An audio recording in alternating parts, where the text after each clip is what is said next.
There are two questions that I'm asked a lot that I love to answer. And the first one is, you know Spanish? And the second one is, why do you know Spanish? And then usually those questions are followed up by another one, which is, how long did it take for you to get fluent in Spanish? Now, for this question, it's really hard for me to answer, but usually I've always told people like 2 or 3 years. And actually, just a few days ago, there's this one Dominican guy that I know at the gym, and he asked me the same question. But when I started to talk about me learning Spanish in high school and middle school, he was like, no, that doesn't count.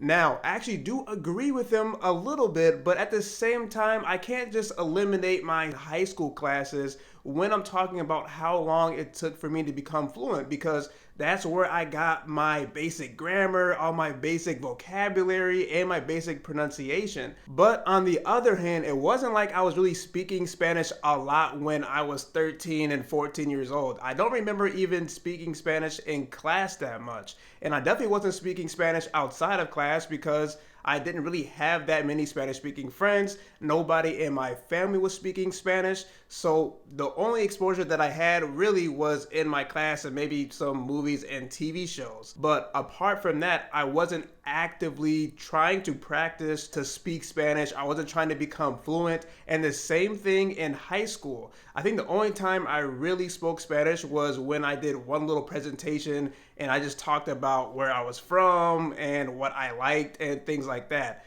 But I don't remember really having conversations in the actual classroom. And the same thing during high school. I was not speaking Spanish. I wasn't even saying hola or como estás to anybody during this time outside of my classes. I wasn't going out of my way trying to find Spanish speakers to practice with, and I definitely wasn't putting in a lot of extra work at home trying to practice speaking and increase my pronunciation, because again, my mentality just wasn't there at this time. I wasn't thinking about trying to become a fluent Spanish speaker, and I was just trying to mostly pass my classes, and that was it. Until I quit my sophomore year because I thought my Spanish classes were way too hard. And then I had about a 6-year gap in between my high school Spanish classes and my college Spanish classes. And during that time, I was definitely not studying Spanish, and I definitely was not speaking Spanish or practicing anything at all. So that was a lot of time where I could have been actually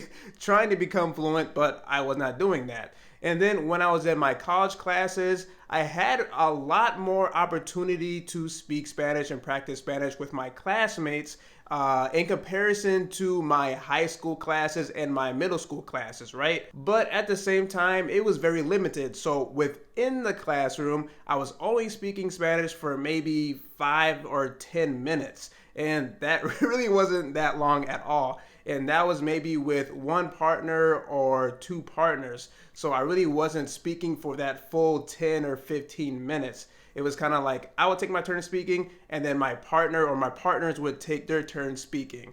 And then after my classes, I wasn't really putting in that much work to practice my speaking skills at all. I also had some homework assignments where I would have to meet virtually with some classmates and have a conversation in Spanish.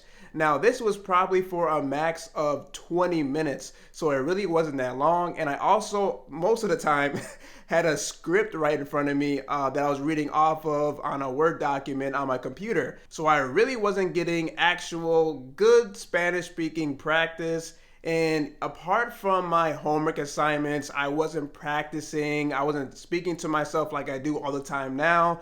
I wasn't speaking with any of my Spanish speaking friends, even though I actually did have a decent amount after thinking about it. So I did have a lot of good opportunities to have conversations in Spanish during college, but I just really wasn't thinking about it again. I wasn't thinking about becoming fluent until really I was about to graduate, and then I started to get a little bit more passionate about Spanish, and I was like, you know what, I actually do want to become fluent. I really didn't even know what fluency was at this time. I mostly just thought it meant that you sounded exactly like a native and you spoke just perfect Spanish and you had no issues whatsoever. I was very wrong. After I graduated college, I had another big gap where I was not doing anything at all. So now you see why it's really difficult for me to actually answer this question of how long it took me to become fluent, because really, Should I include my college experience when I really wasn't actually practice speaking? I mean, my speaking skills were very low. I did learn a lot more vocabulary. I learned a lot about grammar and verb conjugations and a little bit about Hispanic culture. And then I also increased my writing skills, but it's just that I wasn't speaking that much. But then in 2020, close to a year later, I actually started to have more conversations with Spanish speakers, but this was all through applications. So I was sending a lot of voice recordings and sometimes having some calls. So this is actually where I started to get actual speaking practice with Spanish speakers on a consistent basis, even though it was mostly virtual. So in this case, I do count most of 2020 for helping me become a fluent Spanish speaker, but I'm not saying I was speaking very well. I was still extremely confused on sentence structure and Spanish grammar because I was just starting to get used to speaking to actual Spanish speakers, right? Because before then, I wasn't really speaking that much. So this is my first real big introduction into learning how to communicate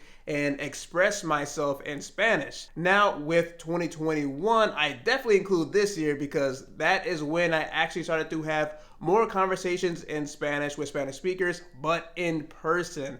And then I also started to have more Spanish speaking friends. So I was always surrounded by the Spanish language and I was thinking in Spanish. I was listening to Spanish music all the time. I went to the Dominican Republic 2 times and I was going to as many places where I thought Spanish speakers were. So I had so many interactions with Spanish speakers during this year, and that helped me out so much because I was learning a lot more about colloquial words from different Spanish speaking countries and definitely getting more exposure to new accents that I was not used to whatsoever. Speaking Spanish to myself also helped to improve my speaking skills so much in 2021 in comparison to 2020 because in that year I was fairly lazy. Even though I did have some conversations with Spanish speakers, I wasn't necessarily practicing on my own when I wasn't talking with someone. I would do it a little bit, but not that much. In 2021, I was doing it all the time and I was thinking in Spanish as well. By the end of 2021, I definitely have the confidence to say that I was fluent. I had so many conversations.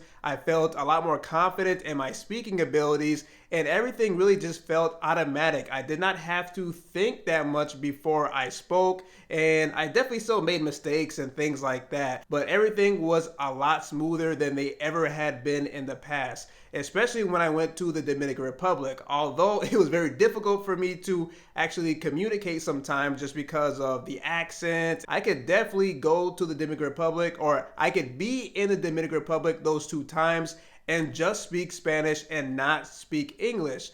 But that was not the case in 2019, a few years back when I went to Mexico. I was using English all the time. I really wasn't even speaking Spanish that much. I didn't force myself to speak Spanish, that's for sure. And every time that I got a little tired from speaking Spanish when I was in Mexico, I would just speak English. And that was also a big difference and also something that helped me realize how fluent I was because I wasn't as tired as I was in Mexico.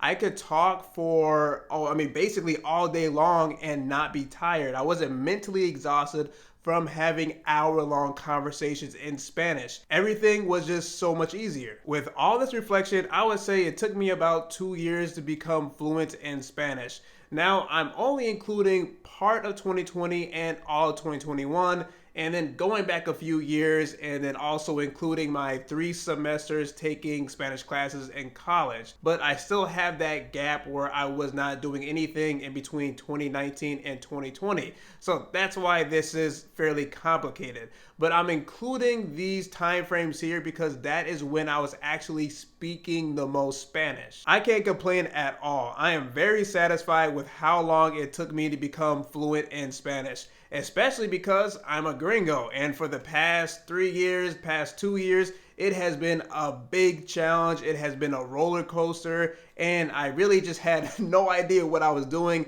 and I still became fluent. So I am very proud of myself. But one thing that I don't want you doing is comparing your journey to mine and trying to see if you can get fluent in the same amount of time as I did. And one reason for that is, as you can see, there are so many factors that are involved here for how long it takes for someone to get fluent in Spanish. So it really just depends on you and how you study and your background. There's so many different things that are involved. So make sure you don't compare your journey too much to mine or to other people's, because I've definitely had that struggle in the past where I was always wanting to get fluent as fast as another Spanish learner, and it just made me very frustrated. Now you know how long it took for me to become fluent in Spanish. Now, if you like this content and you would like to support my channel, you can donate on my Buy Me a Coffee page, and you can find the link in the description box of this video. Hasta luego.